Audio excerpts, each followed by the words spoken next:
Hi, welcome again. So today we're going to learn about two-way analysis of variance, or ANOVA. Last week we covered one-way analysis of variance. In fact, we can call it one-factor analysis of variance. So the difference between the two is that in one-way analysis of variance, we tested equality of three or more population means simultaneously by using variance. So we looked at the salaries across departments, and we tried to see if salaries are different across those different levels. And so salary was our factor. And what we did was to find the average of the salaries for all the departments and see if they are significantly different. And so we had to hypothesize this. We came up with the null hypothesis, where we say that the average salary for the department 1 is not different from the average salary of the department 2 and the department 3 and also department 4. For these departments, we saw that one was sales, the other one was purchasing, advertising, and engineering. So those are different levels. And salary was a factor that was being considered or was being measured across the departments. And in this case, we had our 95% confidence level. So that is the probability of our hypothesis, or the probability of our null hypothesis that there is no much differences between the salaries across the departments. And then we had an alternative hypothesis that said at least one of these salaries is different, or at least the one average of the salaries across the departments is different. And it should be significantly different, and that's why we had to look for the probability value that should be less or equal to 5% significance level. So today we're going to look at two-factor analysis of variance. And this technique is a little different, is actually different from the first one, because while the first one was to test the equality of three or more population means simultaneously by using variance, then the two-factor analysis of variance is a technique that is used to test the interaction between two factors that can influence a variable. So we have this example that is posted in the notes. And in this case, it is about buying a used car. And so when you are deciding to buy a used car, then there are some things which will attract you to buy the car. And if we can consider two of them, we can say gas mileage and the condition of a car. Meaning that you may decide that you will buy a car that has a good gas mileage, and you don't consider other factors. But at the same time, you may decide that you will buy a car that has a good condition. So that's another factor. But at the same time, we can consider these two factors together, meaning that you will buy a car if it has good gas mileage and also if the car has good condition. So that's one example, but we will consider a number of examples, especially when we're going to work on some on this kind of analysis, looking at two factors that affect a variable. So for these notes, you can see that I tried to bring in what we did with one-way analysis of variance, where we had to look at the sum of square within, sum of square between, and total sum of squares. And we saw that if you take sum of square within divide by the degrees of freedom, then we would have the mean of squared differences within. And if we take sum of squared between and divide this with its degrees of freedom, we could get the mean of squared deviations between. And so if we take sum of square within plus sum of square between equals to the total sum of squares. And we saw that the reason where we were looking for the mean of square between and mean of square within is that if you take mean of square between divide by the mean of square within, then you could get the F ratio.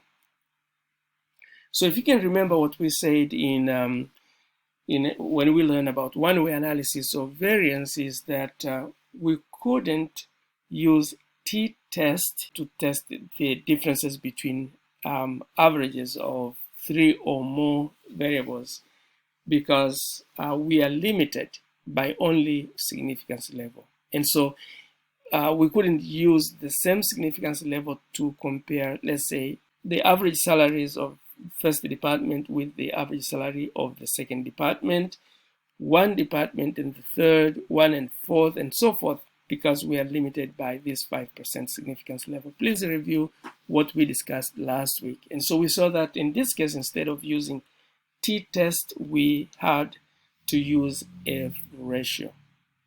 And so in this case here, you can see that we needed to find the F ratio. And once we have F ratio, we could get our probability by using FDist. And that's what you see, that we use the Excel function and we find FDist function. And in this case, you have to put the F ratio and then the degrees of freedom, the first degrees of freedom and the second degrees of freedom, and then you could get the probability value. And with the probability value, if it's less than 5% significance level in this case, then we could reject the null hypothesis that averages are not the same across departments. But if probability value is greater than 5% significance level, then we will not be able to reject the null hypothesis. So if p-value is greater than 5%, it means that we don't have enough evidence to prove that average salary across departments are not the same. So that's what we did with the first or with one-factor analysis of variance. Now, with two-factor analysis of variance, in fact, we need also to come up with the hypothesis. And the hypothesis for two-factor analysis should be 3. First, we should develop hypothesis for the main effect of factor A, meaning that we are looking at just one factor. In our case, remember we said that we are looking at the gas mileage. So that could be main effect of factor A. And so in this case, we are going to write the null hypothesis, same as what we developed for the one-way ANOVA or the single ANOVA. And so we'll say that here we are using alpha. And so we'll just use alpha so that we can use beta for the second one. But so we are comparing, let's say, the averages at least, actually. So we could say the alpha 1, meaning that the outcome of one level is the same as the second level, same as the third level, and so forth. So in this case, we are considering more than 3 levels. And we'll also say at least one alpha is significantly different from 0. And we can prove this by using the probability or the p-value, which should be less or equal to 5% significance level. And so for the null hypothesis, we could consider 95% confidence level. Now, let me explain this. This should not confuse you. when you see that we're using alpha instead of using average. So when we talk of average, we could compare average of one to another, meaning that if they are the same, so then that means they are not different. And so if we look at alpha of one to one level to another, then that means the one level, the outcome of one level is not different to the outcome of the second level, the third level, and so forth. It is exactly the same. And here we can say at least one is different, meaning that all these are equal to 0 because there is no difference, or the differences of all these alphas or the differences of all the averages is almost 0. But we can say at least one is not 0, it is significantly different. And so we need a probability value that will prove that at least one is significantly different. And so that is for the main effect of factor A. Then we have to look to hypothesize the main effect of factor B. Remember, in our case, we are considering the condition of a car. And so the null hypothesis will be exactly the same as this one, but to differentiate here, we are just using the beta. But it should not also confuse you. And so in this case, we are looking at different levels, and we can also say at least one is different. And we need to have one more hypothesis, which is interactive effect of A and B. Remember, we said that we could look at all of them together to see if they work interactively. And so we can say interactive effect of A and B. And so in this case, we'll say the alpha and beta are all 0, meaning that they are not different. But the alternative hypothesis, we are saying that they are not all equal to 0, but at least one is significantly different. So my advice to you is, before you answer any two-way ANOVA question or problem, please make sure that you have to define these 3 hypotheses. And those 3 hypotheses will respond to these 3 questions. One is there any effect of factor A on the outcome? Meaning that for this main effect of factor A, we are saying that for the null hypothesis, there is no effect of factor A to the outcome. And the alternative hypothesis says, yes, there is an effect of factor A on outcome. And we can prove that by using the probability value. So now the same with the second question, is there any effect of factor B on the outcome? That is by itself.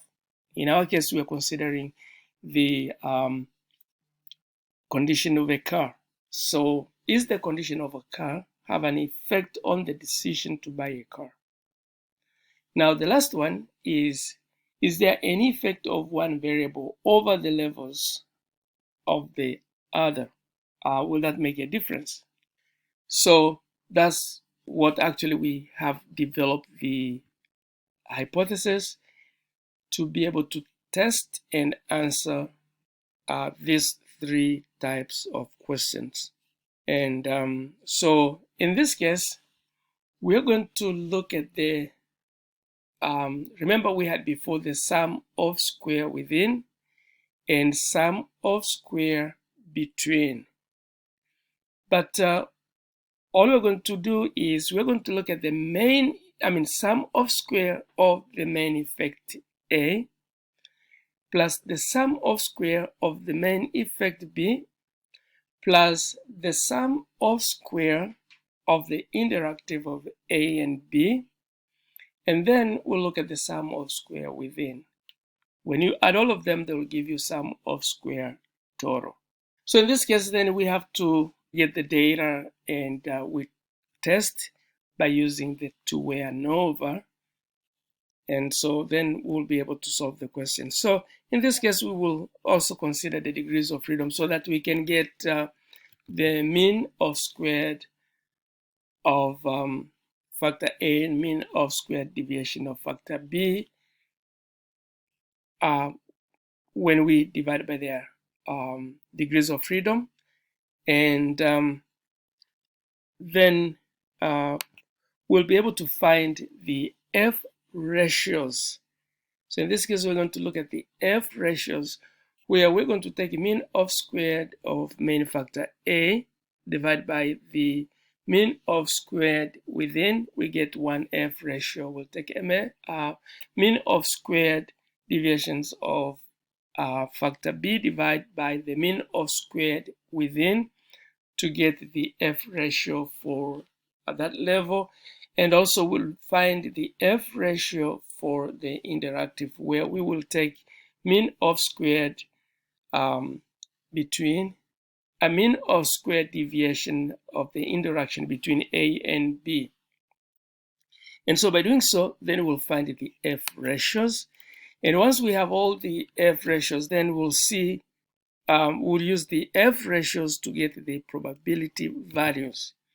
And when we get the p-values of each, then we'll be able to respond to the hypothesis, meaning that we'll look at the first hypothesis to see if the p-value is less than the significance level, less or equal to the significance level. And if that is true, then we will be able to reject the null hypothesis of the first many factor.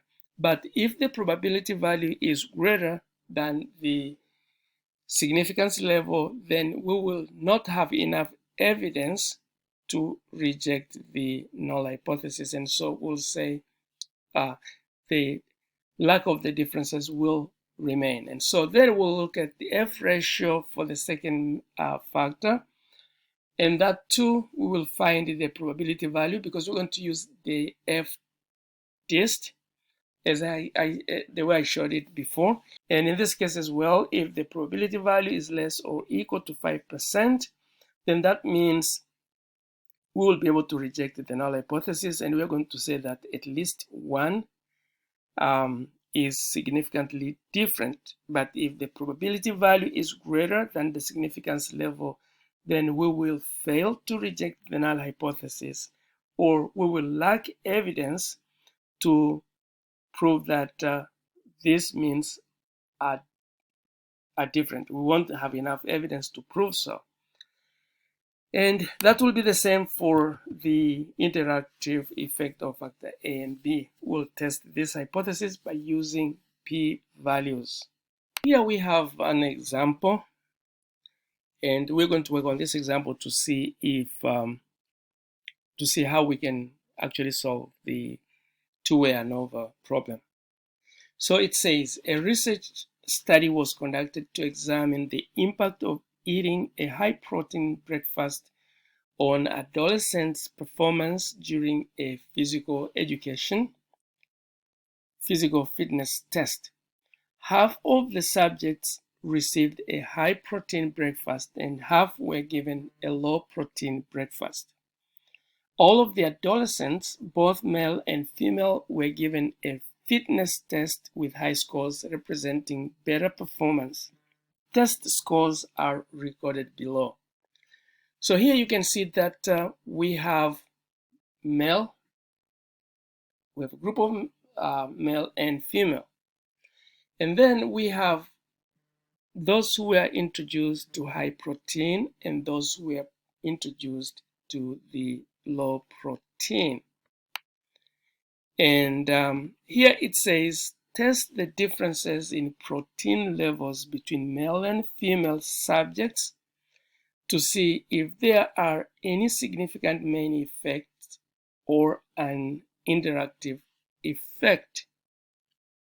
And then you have to interpret your answer. So here are the results, but we're not going to go with these results.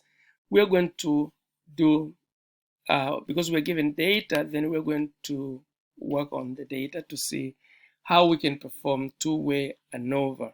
Before copying these values to Excel and start working on two-way ANOVA, let me explain the data first. You can see that we have gender here, which constitutes male and female. And then we can see we have two groups of high protein and low protein. So we can say that we have two columns. Sometimes we may have more than two columns, or we may have one column, and operations will be the same. That is important thing to observe. Now, the second thing is you can see that we have values for male, and also we have values for female subjects. When we put these values into Excel, we are not going to differentiate them. They will be all put together. And let me open Excel. Yeah, so here is the data which was given, and I have already organized it here. And you can see that I didn't separate the groups of male and female. So, and you can see that I didn't even separate them according to the values which we have.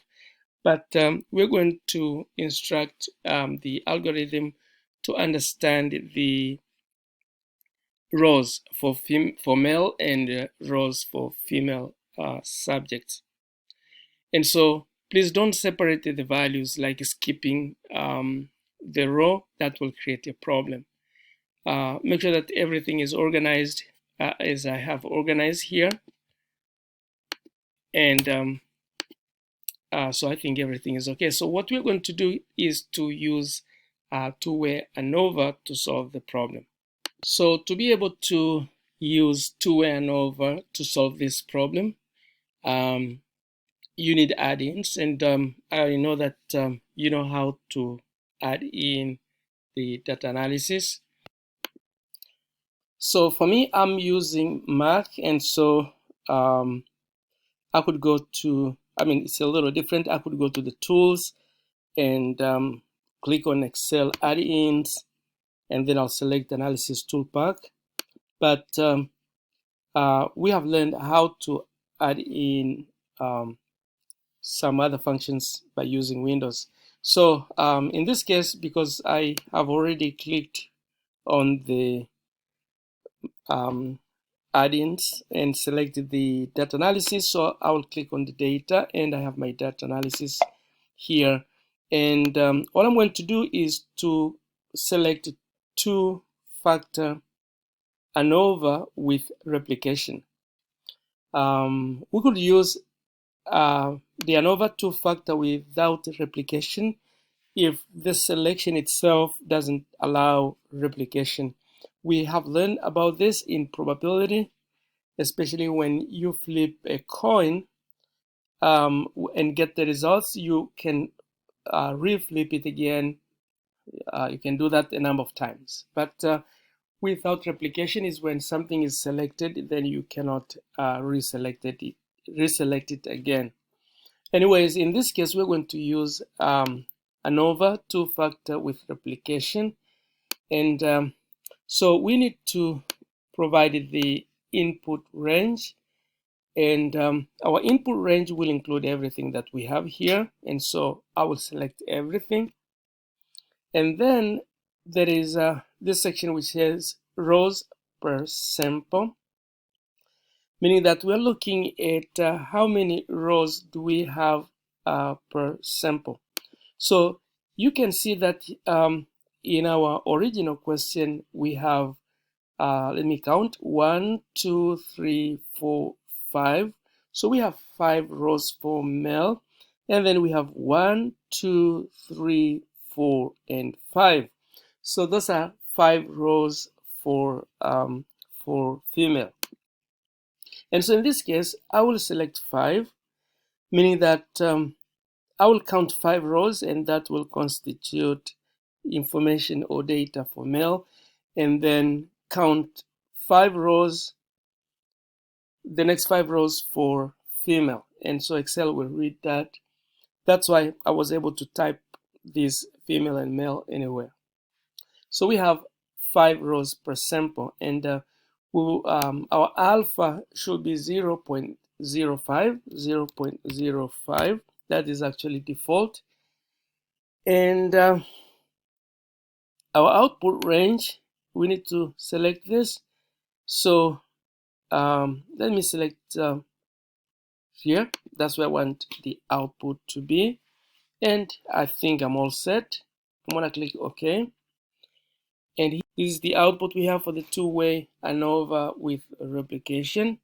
So we have the summary of all that we have, and we have the count, the sum, average, and variance. We have variance here. We have our average, sum, and count. But this section is important. You can see that we have sample and columns. In this case, our sample is the gender, which is male and female, and columns, these are the protein levels. Remember, we have one column and we have another column. Those are the protein levels. And if you can remember also that we were looking at the sum of square of main effect A, that is the sample, which is gender. And then we look at the sum of square of main effect B, which is the columns. And then the sum of square in interaction of A and B, this one here. And then the sum of square within, which is 36. And when you add all of them, you get this total. We look at the degrees of freedom for the sample, or I would say main effect A. Degrees of freedom will be 1, and the degrees of freedom for main effect B will be 1, and also for the interaction is 1, but within is 16. I will discuss the degrees of freedom a little bit after we have looked at these results, how these degrees of freedom are actually obtained. So here we have the mean of square deviation of main effect A, and also we have mean of squared deviations of main effect B, and then mean of square deviation of the interaction between A and B, and also here we have mean of squared within. So then we got these F ratios. So this one was obtained by taking mean of square variation of main effect A divided by the mean of square deviation within, and so we get this one. You take also for B divided by the mean of square deviation within, and mean of squared interaction divided by mean of square within, and so all this will give us the F ratios.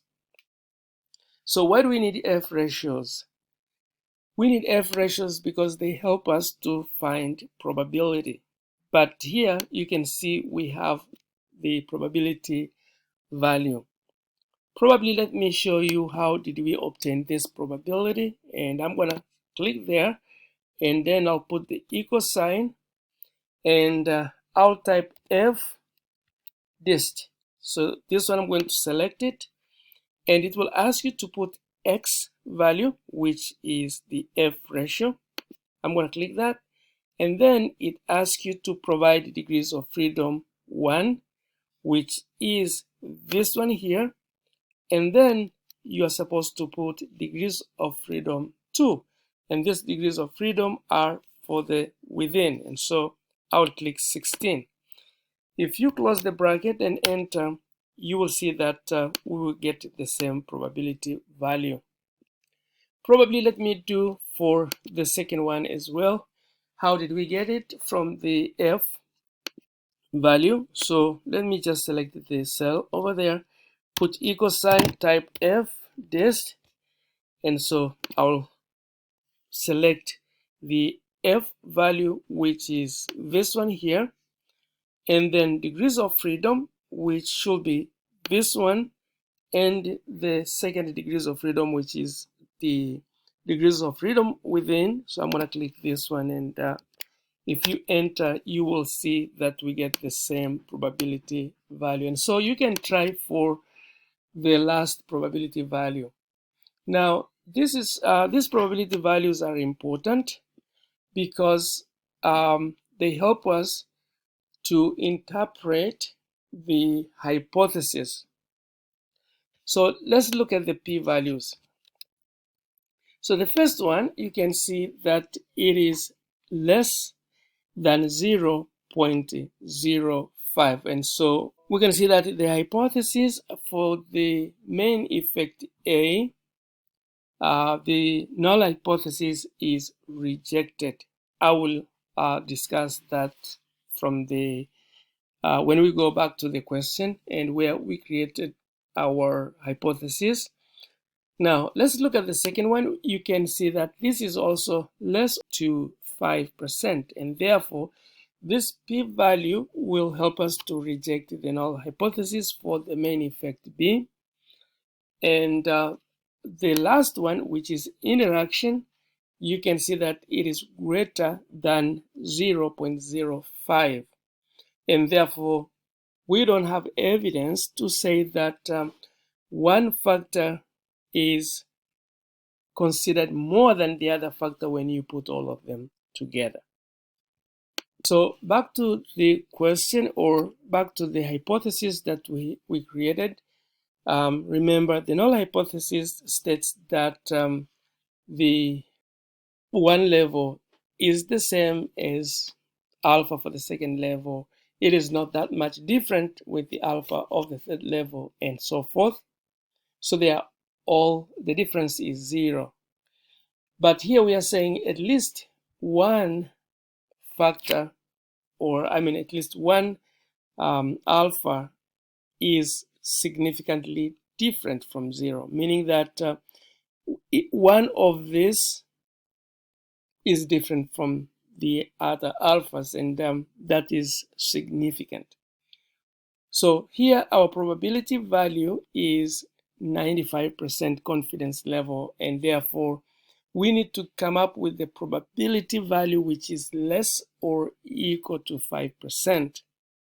So if you can remember our results in Excel, the p-value for main effect A was actually less than 0.05, and therefore we could reject the null hypothesis that all these